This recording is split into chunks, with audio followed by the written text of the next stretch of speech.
Aku kasih gambaran kenapa kamu harus ambil rumah pertama yang langsung 3 kamar tidur. Ini cukup serius ya. Mungkin kalau misalkan baru punya 1 anak dan masih balita, kebutuhan 3 kamar tidur itu belum begitu berasa. Tapi kalau misalkan sudah punya 2 anak, apalagi anaknya beda jenis kelamin, kemudian mereka sudah mulai tumbuh dewasa, itu nggak bisa sharing kamar tidur lagi. Kita mulai harus berpikir bagaimana caranya untuk nambah kamar. Kalau misalkan di awal kita hanya punya 2 kamar tidur. Mungkin pada saat sekarang nih, kalau misalkan ambil rumah pertama, tujuan finansial kita untuk rumah, kita akan menggebu-gebu atau menggelontorkan dana finansial kita untuk rumah. Tapi kalau misalkan anak sudah tumbuh dewasa, finansial kita akan terbagi kemana? Ke dana pendidikan anak. Jadi kalau misalkan aku kasih saran, kalau boleh kasih saran, dari awal lebih baik ambil rumah yang sudah 3 kamar tidur, karena ketika nanti mereka sudah dewasa, kita sudah tidak perlu memikirkan untuk renovasi rumah, nambah kamar, dan nanti alokasinya bisa diperuntukkan untuk dana pendidikan anak yang lebih baik.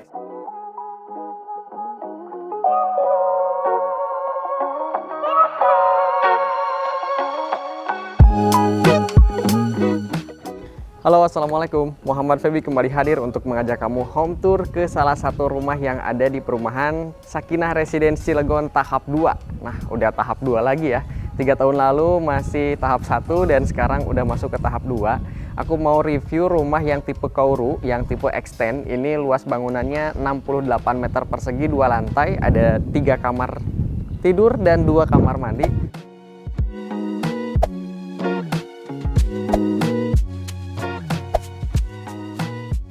Yuk langsung kita mulai review dari carport seperti biasa ya.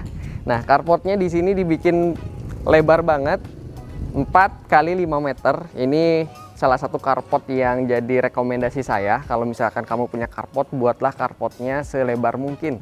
Jadi bisa untuk mobil, bisa untuk motor, dan bisa untuk pejalan kaki juga masih leluasa. Ditambah masih ada 1 lahan untuk resapan air. Ukurannya 1 meter, jadi masih bisa tanam tanaman untuk penghijauan. Terus di sini untuk tempat sampahnya. Kemudian bisa dilihat dari fasad rumah ini ya, ini mengerucut ke atas, kemudian gentengnya miring, jadi atap miring, tapi di ujungnya itu ada 1 dak-dakan beton untuk talang air. Menarik banget, rumahnya kayak nggak nempel gitu, padahal ini emang rumahnya nempel dengan tetangga. Tapi ada 1 bagian di ujungnya itu seperti terpisah. Turun ke bawah ada 1 profiling lagi, yaitu batu bata tempel. Ini ada 1 bangunan seperti menonjol keluar bangunannya, dibikin ada profiling batu bata tempel dengan motif terakota seperti ini atau warna terakota. Ini seakan-akan memberikan kesan industrial di rumahnya. Ini aku yakin bangunan ini atau ruangan ini adalah kamar mandi, karena di sini ada jendela zigzag. Jadi sirkulasi udara dan cahaya tetap keluar masuk secara leluasa ya melalui jendela zigzag ini. Kemudian ini warna dari batu bata tempel tidak seperti ini aslinya. Ini di finishing lagi dengan menggunakan coating, jadi lebih glossy dan lebih mengkilap.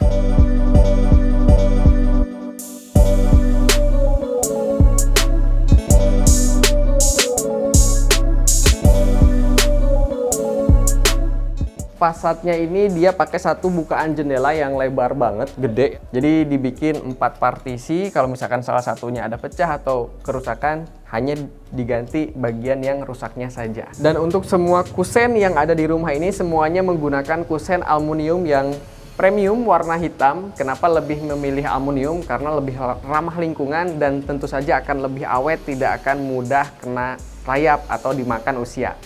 Sebelum kita masuk ke area rumahnya, ada 1 informasi yang mungkin bisa jadi insight untuk home lovers di rumah. Di area teras rumah ini, menarik ya, yaitu terasnya dibikin lebih tinggi dari jalan raya, itu keunggulan ke-1. Kemudian keunggulan keduanya, terasnya ini dibikin 2 elevasi yang berbeda, ketiganya jatuh di carport. Kenapa ini jadi keunggulan? Ini akan ramah untuk pejalan kaki, terutama anak-anak dan orang tua. Jadi tidak akan terlalu tinggi ketika melangkah.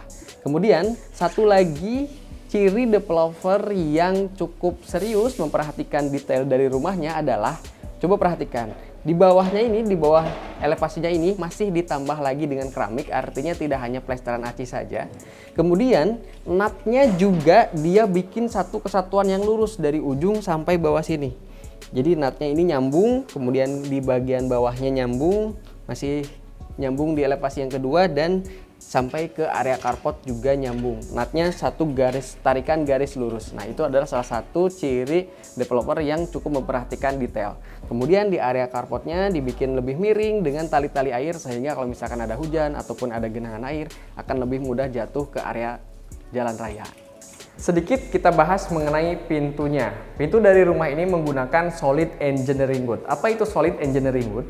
Ini adalah pintu solid juga, tapi sudah melalui proses pengolahan.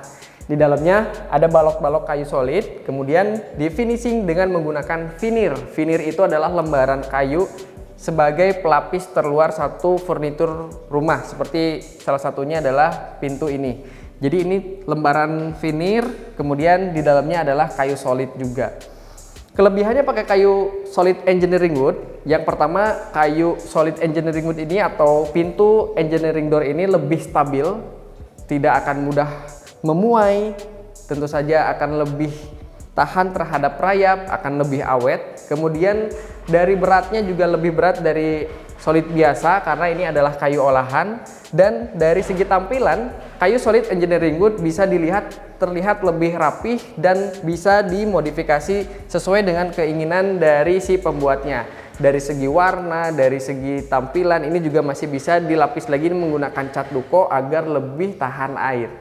Nah, sekarang kita berada di area LDK, living, dining, dan kitchen.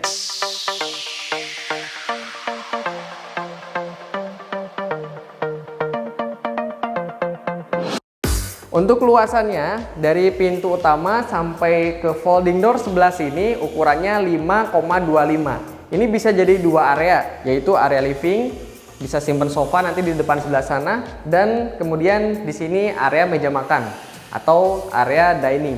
Dan yang paling penting dari rumah ini itu depan belakang ini sumber cahaya semua ya. Di depan tadi jendelanya besar, kemudian di belakang juga ada folding door seperti ini. Ini leluasa banget, nanti angin akan masuk secara maksimal ke area rumah ini karena bisa dilihat ya. Di sini bisa muat untuk satu dinding full dibikin satu buah folding door. Sirkulasi udara, sirkulasi cahaya akan masuk secara maksimal. Terus di tengah-tengahnya ini ada yang menarik, ada satu buah meja yang sudah dipersiapkan, desainnya seperti ini. Ini kayak minibar gitu, nanti ada lampu-lampu di atasnya. Kemudian di belakangnya masih ada lahan kurang lebih sekitar 1,5 kali 5 meter yang masih bisa dimanfaatkan untuk area servis, cuci jemur, atau bisa dibikin backyard garden. Jadi ada taman-tamanan hijau di belakang rumah. Nah, untuk dapurnya dari belakang ini yaitu ada di sebelah sini. Untuk luasannya kurang lebih 1,5 meter. Ini sudah disediakan adanya satu buah meja kompor. Kemudian di sini sudah ada backwash dan ada sinknya. Nah, di lantai dasar ini juga sudah ada kamar mandinya bersebelahan persis dengan tangga. Kamar mandi ini adalah bangunan yang tadi di depannya ada batu bata ekspos terakota. Kamar mandinya ini dibuat menurun ke bawah 2 elevasi ketinggian. Kenapa? Yang pertama bisa mengurangi area basah dari kamar mandi terbawa ke area dalam rumah. Kemudian yang kedua, karena kamar mandi ini persis di bawah tangga, jadi ketinggian kamar mandi akan otomatis berkurang karena keambil oleh bagian dari anak tangga. Nah, dibikin turun, maka akan punya lagi space ke area bawah sehingga ketinggiannya tidak terlalu terganggu. Kemudian kamar mandinya sudah full dilapis dengan keramik warna putih dengan keramik bevel atau keramik metro. Keramik retro ini salah satu keramik yang cukup premium. Tapi ada satu tips yang mungkin ini pendapat pribadi saja, kalau misalkan kamu pasang keramik warna putih, sebisa mungkin menurutku sih jangan pakai nut dengan semen warna putih juga. Walaupun mungkin pada pas baru ini terlihat nyaru, tidak ada apa-apa, tapi kalau misalkan dipakai nanti tahunan akan mulai terlihat warna-warna kuning di serat-serat nutnya. Jadi malah akan mengganggu banget.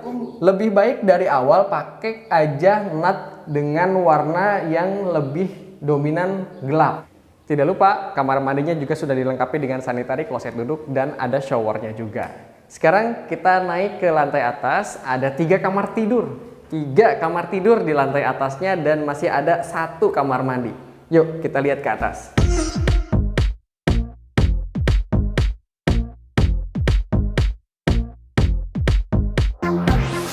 Nah, ada satu yang menarik juga nih dari pemasangan keramik anak tangganya. Yang pertama, yaitu dari adu manis tangga. Nah, ini adalah hal yang jarang aku temuin.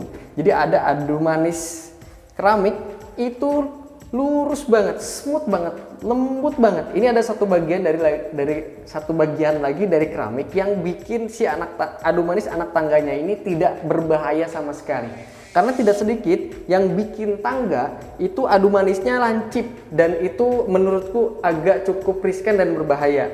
Nah, kalau ini di ujung step nosingnya ini ada satu bagian yang lembut banget, jadi ketika dipijak ataupun ketika digunakan anak tangga ini tidak menjadi bahaya karena tidak ada yang lancip sama sekali ujung adu manis dari si anak tangga ini.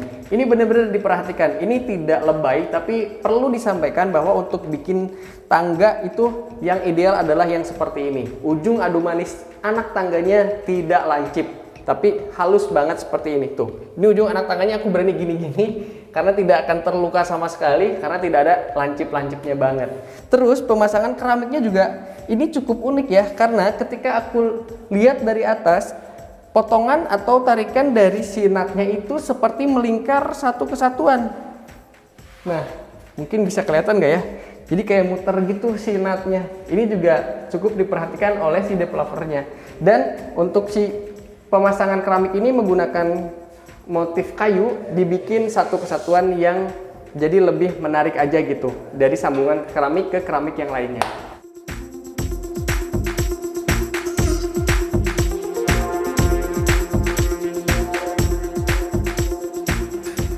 Nah, sekarang kita ada di lantai atasnya nih. Di lahan yang cukup kompak, lebar 5 meter, sudah ada 3 kamar tidur, 2 untuk anak dan 1 master bedroomnya. Kemudian masih ada kamar mandi juga di area sebelah sini. Nih, aku kasih informasi atau saran yang cukup serius untuk kamu yang sekarang lagi cari rumah. Mendingan langsung ambil rumah atau cari rumah yang bisa punya 3 kamar tidur sekaligus. Karena sekarang lagi tujuan finansial utamanya untuk cari rumah kan. Nah, kenapa demikian? Mungkin ketika masih punya 1 anak dan masih balita, kebutuhan 3 kamar tidur itu tidak terlalu menjadi urgensi. Tapi ketika kita sudah punya 2 anak, apalagi jenis kelaminnya berbeda dan mereka sudah mulai tumbuh dewasa, itu akan menguras pemikiran kita bagaimana caranya untuk bisa tambah lagi kamar tidur kalau misalkan dari awal atau rumah pertama kita baru punya 2 kamar. Karena anak kita sudah pengen mulai pisah kamar, masing-masing punya privacy, dan pada saat itu terjadi, mungkin tujuan finansial kita tidak lagi untuk renovasi rumah atau tidak ke rumah, tapi dananya nanti ada yang lebih urgent lagi, yaitu dana pendidikan anak. Nah, makanya aku kasih info dari sekarang, saran dari sekarang, daripada kamu nanti pusing beberapa tahun ke depan, mendingan pada saat sekarang lagi semangat-semangatnya cari rumah atau dananya memang tujuan utamanya untuk rumah, mendingan langsung ambil yang 3 kamar tidur sekaligus. Itu hanya saran ya. Nah, di sini ada 2 kamar tidur untuk anak yang langsung dipisah, ukurannya 2,75 kali 2,5, masing-masing sudah punya pencahayaan yang maksimal karena ini kamar di belakang backyard yang tadi sudah punya jendela yang luas. Kemudian pintunya masih pakai engineering wood ukuran 80 kali 2,1 meter. Terus kamar mandinya sebelah sini 1,5 kali 1,5 meter. Ini sudah dilengkapi dengan keramik dinding, kloset duduk dan shower juga. Walaupun pintu PVC ini menurutku kurang estetik aja gitu ya. Ada gambar-gambar bunga, mendingan polosan aja. Tapi ini minor lah ya. Nah, kemudian baru deh kita masuk ke kamar utamanya yang pastinya bakal betah banget untuk orang tuanya. Seluruh rumah ini pakai granit tile, pinggir-pinggirnya juga sudah ada plin. Nah, ini dia tata pencahayaan dan wah, enak banget ya, sirkulasi udaranya gede banget masuk ke kamar. Tapi memang wajib pakai filtrase lagi nih untuk di area jendelanya ini karena biar tidak menerawang ke rumah tetangga di depan, saling lihat-lihatan.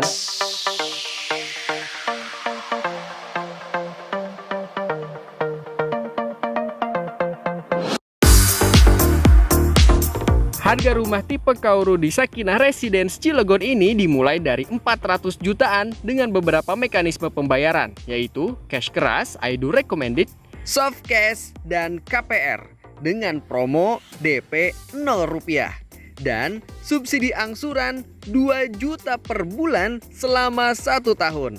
Gratis semua biaya legalitas dan biaya akad. Di bulan Januari ini ada juga promo gratis toren air 500 liter, meja dapur, dan pemasangan internet. Jadi tunggu apa lagi? Langsung hubungi nomor marketing, tinggal klik di kolom deskripsi. Terima kasih.